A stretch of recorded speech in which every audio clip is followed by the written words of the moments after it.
Just 3 days after we laid my son Daniel to rest, my son-in-law Nathan told me to pack my bags and get out. I'm Harold Bennett, Hal to my friends, 67 years old, and I'd just lost the light of my life. Daniel was my only child, my pride, my reason for getting up every morning. He was 35, full of dreams, a father to my grandson, and now, gone. A car accident stole him from us, and I was still reeling, barely able to breathe through the grief. But Nathan Collins, the man who'd been married to my son for 8 years, didn't waste any time. He stood there, in the kitchen of the house he'd been bragging about owning, telling me it was time for me to move on.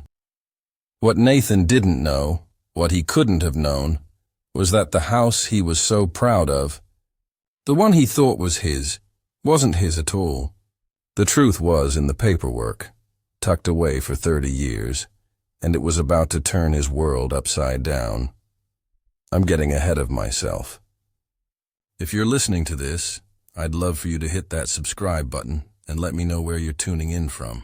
It means a lot, but before I tell you how this all unfolded, you need to understand how we got here, how a father's grief turned into a fight for what was rightfully mine. Daniel's accident came out of nowhere. One minute he was driving home from coaching my grandson's little league game, and the next, a drunk driver changed everything. 8 months in a coma, 8 months of me sitting by his hospital bed, holding his hand, praying for a miracle that never came. Nathan, though, he'd show up now and then, grumbling about the hospital parking fees or how much gas he was burning to get there. "Hal, maybe just come on Sundays," he'd say, like my son's bedside was a convenience store. That should have been my first clue about who Nathan really was. 3 days after the funeral, I was still wearing my black tie, still clutching Daniel's little league cap in my pocket, when Nathan cornered me in the kitchen. "Hal," he said, barely looking up from his phone, "this house is too big for just you. I'm ready for a fresh start, you know." You get it, right? I get it. I was drowning in grief, and he was talking about fresh starts. "Where am I supposed to go, Nathan?" I asked, my voice shaking. He shrugged like it was no big deal. "There's a place on Oak Street, Evergreen Terrace. Nice assisted living.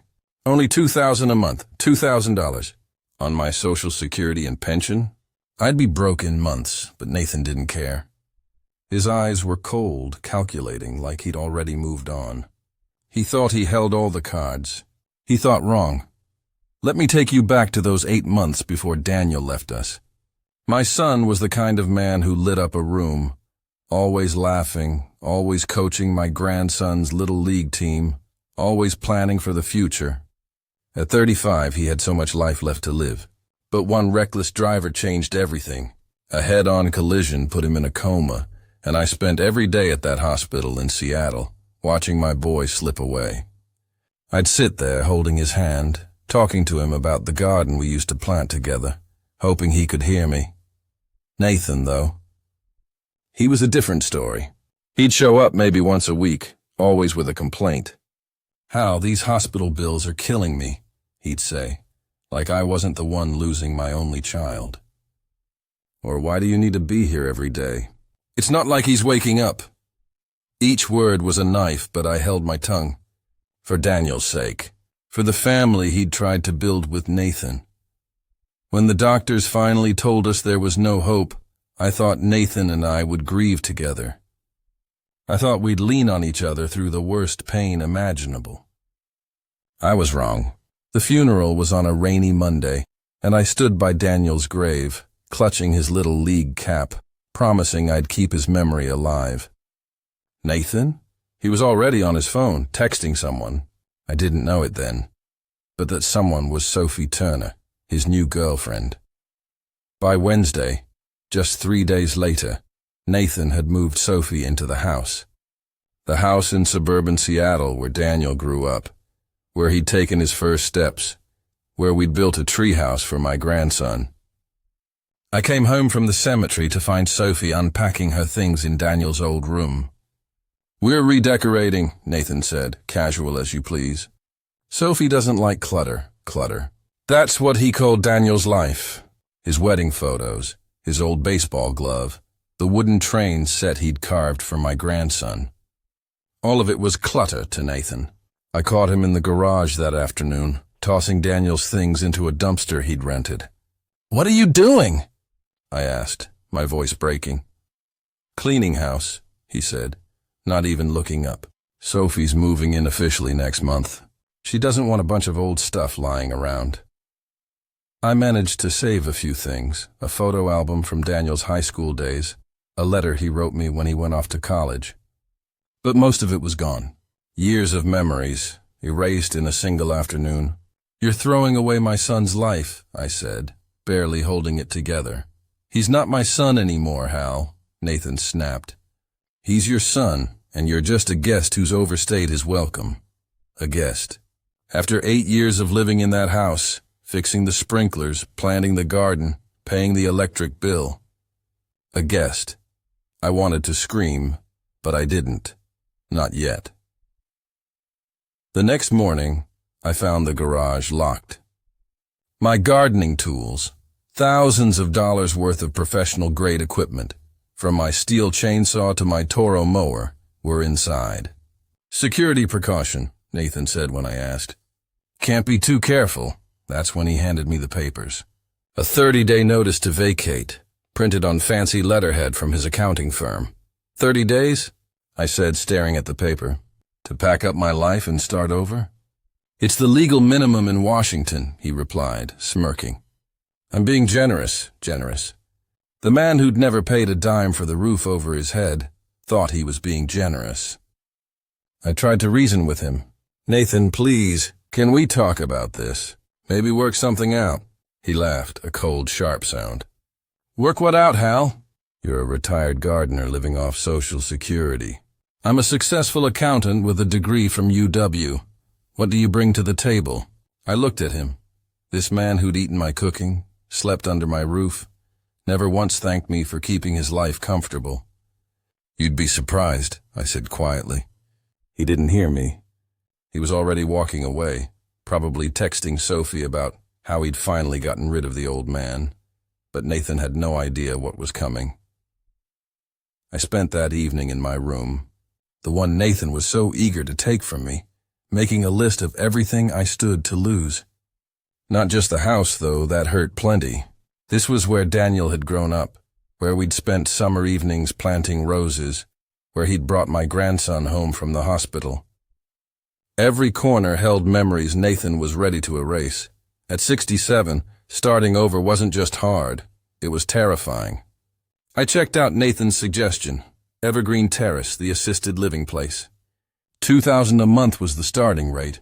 Add meals, laundry, basic care, and it was closer to $2,800. My Social Security brought in $1,200 a month. My pension from my old landscaping business added another $400. The math didn't lie. I'd be homeless in months. I called other facilities around Seattle. Green Hills wanted $3,500. Cedar Grove demanded a $6,000 deposit. Even the sketchy places with bad reviews were more than I could afford. My savings? $8,000 drained by Daniel's medical bills. I'd be broke by spring. But the worst wasn't the money. It was watching Nathan erase my son. I caught him going through Daniel's desk, pulling out a silver watch his grandfather had given him. "Not yours to sell," I said, grabbing it back. "Everything in this house is mine now," Nathan shot back. "Estate law's pretty clear. Estate law." As if Nathan knew the first thing about it. I tried calling Daniel's friends, hoping someone could take me in for a bit. They were kind, but they had kids, mortgages, lives. No room for a grieving old man. I even called my sister in Portland, despite our falling out years ago. She listened, then said her condo board didn't allow long-term guests. "Maybe a retirement home's the way to go, Hal," she said. "Might be nice to be around people your age." People my age. As if holding on to my son's memory was something to outgrow. By Thursday, it hit me hard. Nathan held all the cards, or so he thought. He had the house, the confidence, the nerve to treat me like a charity case. But he didn't know what I knew, and that was about to change everything. That Thursday night I sat in Daniel's old room, surrounded by memories I wasn't ready to let go of. The wall still held echoes of his laughter, his high school baseball trophies lined up on a shelf, a faded photo of us planting tulips together pinned to the corkboard. I was losing more than a house. I was losing the last pieces of my son, but I wasn't going down without a fight. Not this time. I pulled a box from the closet, one Nathan had never bothered to look at. Inside were Daniel's birth certificate, his college acceptance letter, a program from his Little League championship. But there were other papers too, ones Nathan didn't know existed. Papers that told the real story of this house. I traced my finger over the logo of Emerald Ventures LLC, a company I'd started 30 years ago. A company Nathan had never heard of. I picked up my phone and dialed Margaret Foster, Maggie to me, my attorney for nearly 2 decades. She'd been with me through my biggest real estate deals back in the 90s, back when I was building a name for myself in Seattle's property market. "Hal," she said when she answered, her voice soft with sympathy. "I'm so sorry about Daniel. How are you holding up?" "I've been better, Maggie," I said, keeping my voice steady. "Listen, I need a will reading set up for tomorrow if you can manage it. Daniel's will and a few other things." There was a pause. Maggie knew me well enough to sense something brewing. "What's going on, Hal?" "Let's just say some old paperwork needs to see the light of day. Can you get everyone together by 2 a.m. tomorrow?" "I'll make it work," she said. "Who do you want there?" I gave her the list. Nathan, of course, and Sophie, since she'd already made herself at home. Lisa Hammond from Puget Sound Bank, who'd handled my accounts for years. Robert Klein, my next-door neighbor, a retired tax assessor who'd seen enough of Nathan's nonsense to have an opinion. Elizabeth Ward, a Seattle City Councilwoman I'd worked with on community projects. And a couple of other neighbors who'd watched this mess unfold. Mrs. Larson from across the street and the young couple. The Thompsons from down the block. "That's quite a guest list for a will reading," Maggie said, a hint of a smile in her voice. "Trust me, Maggie," I said. "They're all going to want to be there." I hung up and sat back, the weight of 30 years settling over me. Tomorrow, Nathan would learn that the retired gardener he'd been pushing around had a few surprises up his sleeve. Friday morning started with Nathan banging on my bedroom door at 6:30. "Hal, get out here. We need to talk." I found him in the kitchen, pacing like a caged bear. Sophie was there too, in sweatpants, looking like she'd rather be anywhere else. "What's this about a will reading?" Nathan demanded, waving his phone. "I just got some fancy email from your lawyer." "Daniel had a will," I said, pouring my coffee, keeping my voice calm as a summer lake. Thought it was time to read it. "I was married to him for 8 years, Nathan snapped. "I'd know if he had a will." "There's a lot you don't know, Nathan," I said, meeting his eyes. He stepped closer, trying to use his height to intimidate me. At 6'3", he was used to towering over people, but 40 years in landscaping, digging trenches, hauling dirt, had taught me to stand my ground. "Like what?" he challenged. "Like the difference between thinking you own something and actually owning it," I said. Sophie shifted in her chair, her eyes darting between us. "Maybe I should go," she mumbled. "No," Nathan barked. "You live here now. You've got a right to know what's going on. Live here." After 3 weeks, the man moved fast when it suited him. I took a sip of my coffee, letting the silence stretch. "Tell me, Nathan," I said, setting my mug down. "Have you ever actually looked at the deed for this house?" "Of course I have," he said, but his voice faltered. "Daniel and I bought it in 2016. "Really?" I said, leaning back. "Show me. Show me the deed, the mortgage papers, the closing documents. You know, the stuff that proves this place is yours." Nathan's face reddened. "I don't have to prove anything to you. You're the one living here rent-free? Rent-free?" I repeated, letting the words hang in the air. "That's interesting. What do you think I've been paying for these past 8 years?" "What are you talking about?" "The utility bills, Nathan. The property taxes. The insurance. The new sprinklers I installed last summer. You think those just take care of themselves? Daniel handled all that, he said, but he sounded less sure now. Daniel handled it with whose money? I asked. For the first time, I saw a flicker of doubt in his eyes. He'd never seen a bill, never written a check, never questioned how his comfortable life kept running. The mortgage comes out of my account, he said, but his voice was weak, like he was trying to convince himself. Really? I said, what bank? Account number? I don't have to, because I happen to know Lisa Hammond at Puget Sound Bank, I cut in. We go way back. In fact, she'll be at the will reading this afternoon. Sophie was watching us like she was at a tennis match, her head bouncing back and forth. I could see her starting to wonder what she'd gotten herself into. You're bluffing, Nathan said, but he didn't sound convinced. Am I? I reached into my pocket and pulled out an old business card, worn at the edges but still clear. Bennett Landscaping and Investments, established 1993. Nathan squinted at it. What's this? My business card, I said. From back when I was buying properties, not just planting flowers in your yard. You're a gardener, he said, but his voice was shaking now. I've been a lot of things, I said. Some of them might surprise you. Sophie leaned forward, her voice sharp. Nathan, what's he talking about? Nothing, he said quickly. He's just trying to stir things up before he has to move out. I finished my coffee and stood. Well, we'll find out this afternoon, won't we? Maggie's expecting us at 2 hours. I'm not going to some dog and pony show just to watch you make a fool of yourself, Nathan said. Your choice, I said. But Maggie's reading more than Daniel's will today. Property records, tax filings, some old business documents from the 90s. Should be enlightening. Nathan's face went pale. What kind of business documents? The kind that explain how a retired gardener can afford to live in a house like this without paying rent, I said. I headed for the door, then paused. Oh, and Nathan? Bring some ID today. Maggie's gonna need to verify your legal standing. Legal standing? Sophie grabbed his arm. Nathan, what's he talking about? I don't know, he said. But his eyes were locked on me, and for the first time I saw fear. I smiled.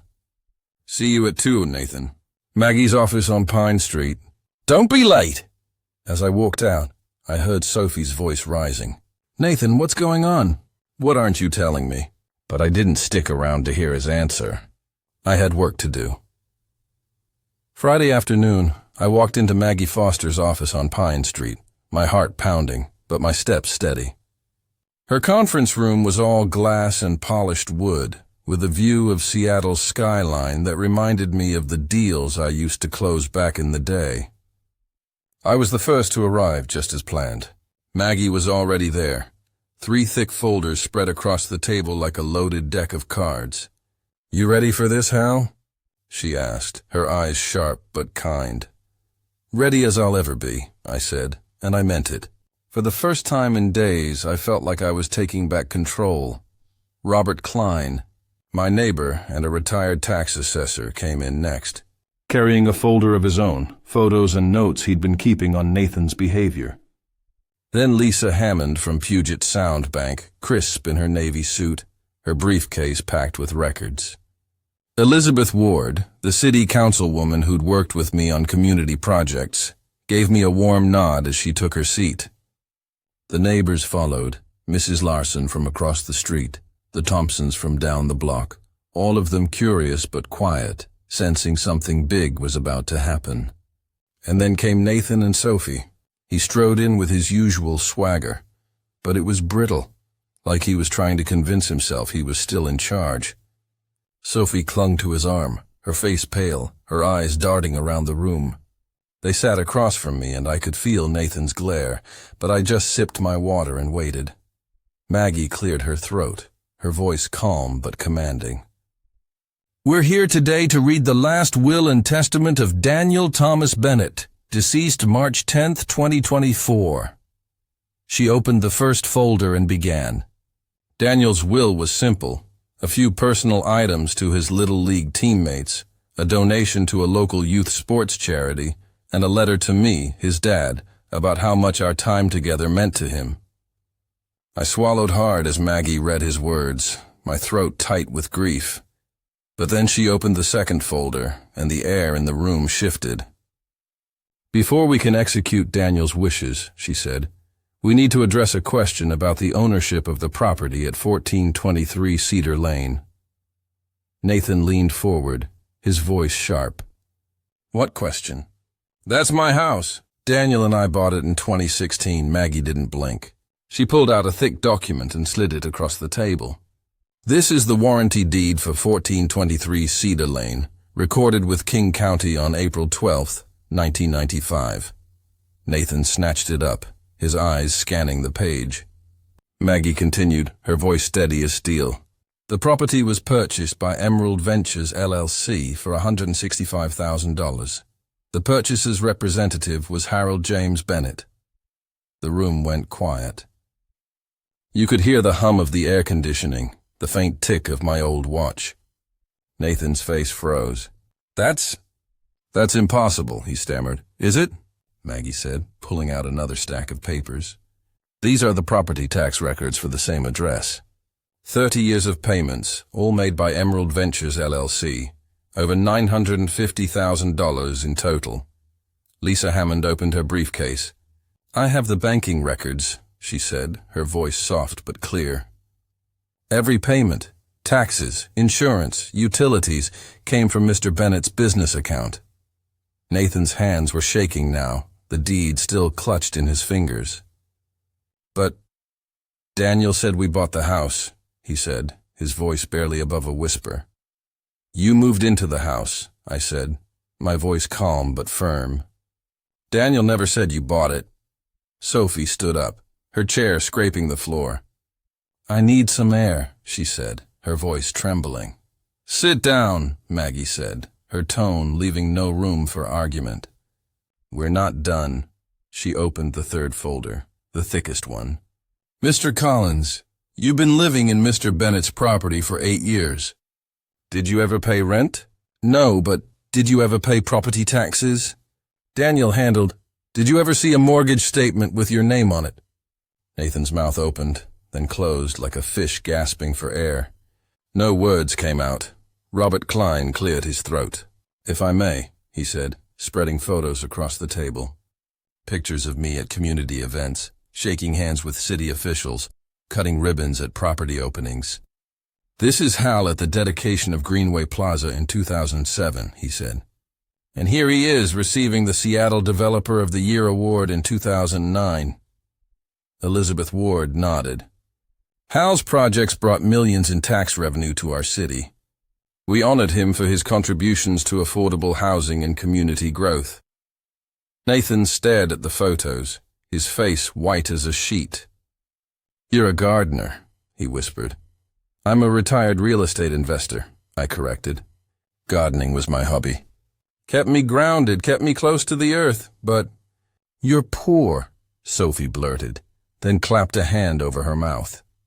Lisa Hammond laughed, a short, sharp sound. Mr. Bennett's net worth is approximately $12.4 million. His portfolio includes 10 commercial properties and 4 residential rentals across the Seattle metro area. The neighbors murmured, pieces falling into place. Mrs. Larson nodded like she'd suspected something all along. Maggie pulled out one final document. Mr. Collins, you served Mr. Bennett a 30-day notice to vacate his own property. Is that correct? I didn't know, Nathan said, his voice breaking. You also locked him out of his garage, denying access to tools worth over $40,000. And you disposed of his late son's belongings, including items of deep sentimental value. Is that correct? Stop, Sophie said suddenly, her voice sharp. Nathan, we're leaving. But Maggie wasn't finished. One more document, she said, sliding a crisp paper across the table. This is a 30-day notice to quit and surrender possession of the premises, served by the legal owner of 1423 Cedar Lane. Nathan stared at the paper, his hands trembling. You're evicting me? Congratulations, Mr. Collins, Maggie said, her voice cold as ice. "You're being evicted." The room erupted. Sophie was hyperventilating, clutching her purse. Nathan looked like he'd been punched, staring at the eviction notice like it might burn him. The neighbors whispered, and I heard Mrs. Larson mutter, "I knew that boy was trouble." But I just sat there, calm as could be, watching 30 years of careful planning come to light. Maggie banged her gavel, yes, she had one, and called for order. "Mr. Collins, do you understand what you've been served?" "This can't be legal," Nathan said, his voice desperate. "I live there. I have rights. You have squatter's rights," Maggie replied, "which in Washington requires 20 years of open occupancy and paying all taxes. You've done neither." Lisa Hammond spread out bank statements. "Mr. Bennett has paid every expense for 1423 Cedar Lane since 1995. Taxes, insurance, utilities, maintenance.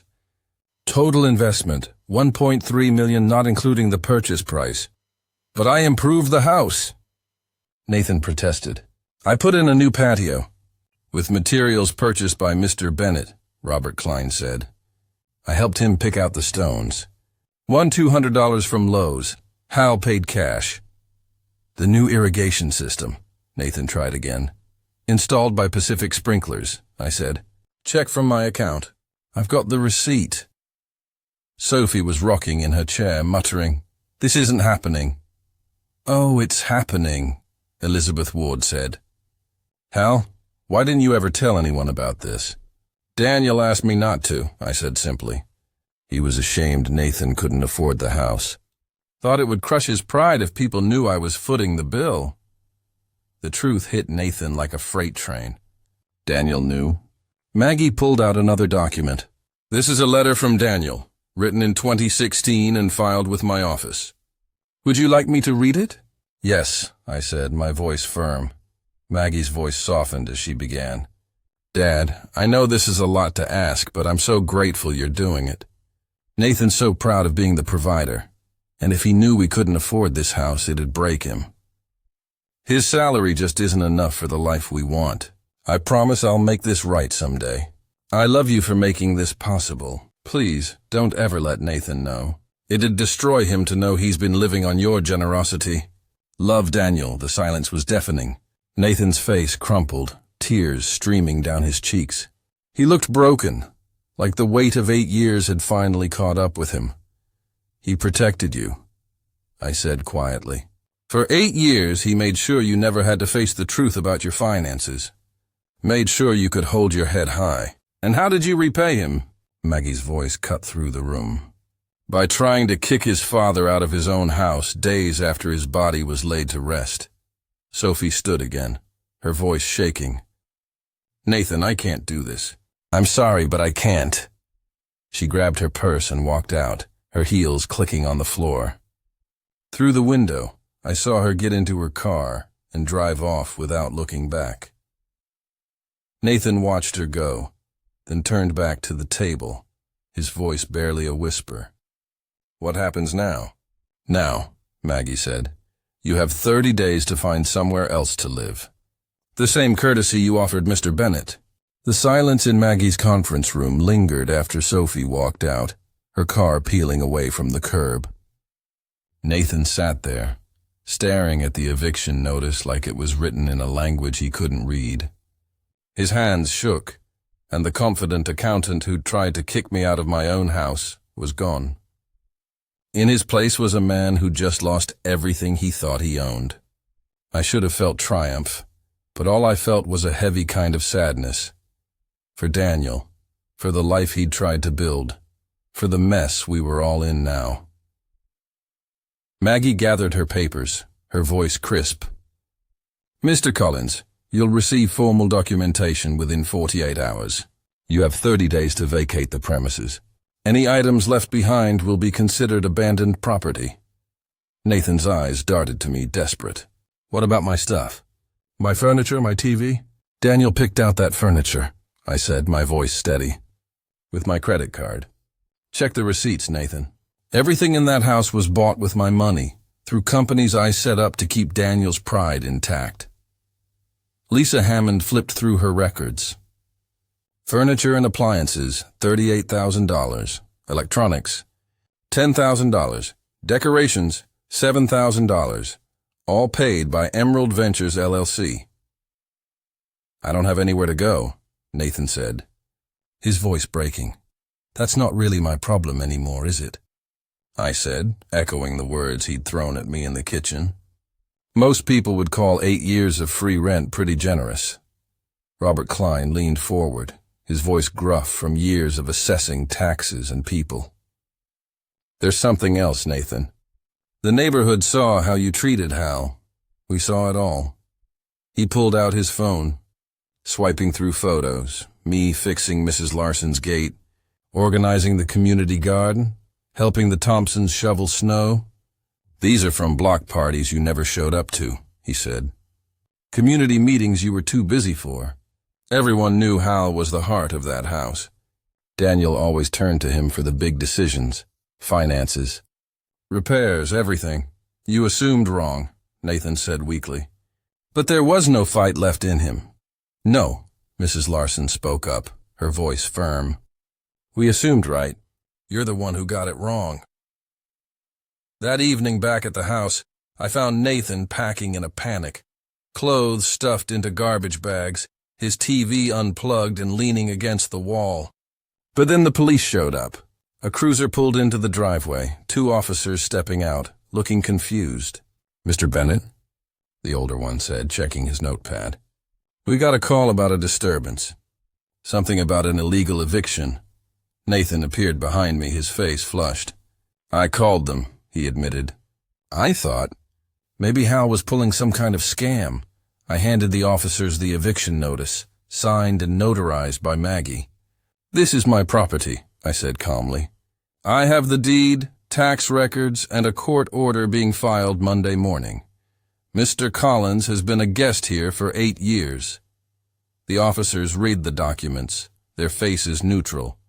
Mr. Collins, the younger one said, if you don't have ownership papers, this is a civil matter. You'll need to take it up in court. Nathan's shoulders slumped. What am I supposed to do? Find somewhere to stay while you consult a lawyer, the older officer said. Got family nearby? My mom's in Olympia, Nathan mumbled. Might be a good start, the officer said. They left, and Nathan and I stood in the living room, surrounded by his half-packed bags. Hal, he said quietly, Can I stay until Monday? Just to figure things out? I looked at him, seeing the fear in his eyes, the arrogance stripped away. Until Monday morning, I said. Guest room only. And Nathan? Don't touch anything else in this house. No more packing, no more throwing out memories. This is my home and you're going to respect it. He nodded, his voice barely a whisper. Thank you, Hal. I'm sorry, I didn't answer. I just walked upstairs to Daniel's room where I could finally breathe, knowing no one would rush me through my grief or tell me to erase my son's memory. Monday morning came, gray and quiet as I watched Nathan load his things into a rental truck. He moved slowly, like every box carried the weight of his mistakes. At 9 a.m., Maggie's process server arrived with the final papers. Nathan signed without a fight, his face tired but resigned. Before he left, he handed me a small velvet pouch. Inside was Daniel's old baseball charm, the one I'd given him for his 16th birthday. He wanted you to have this, Nathan said softly. Said it meant more to him than anything. My eyes stung, but I held it together. Thank you, Nathan, I said.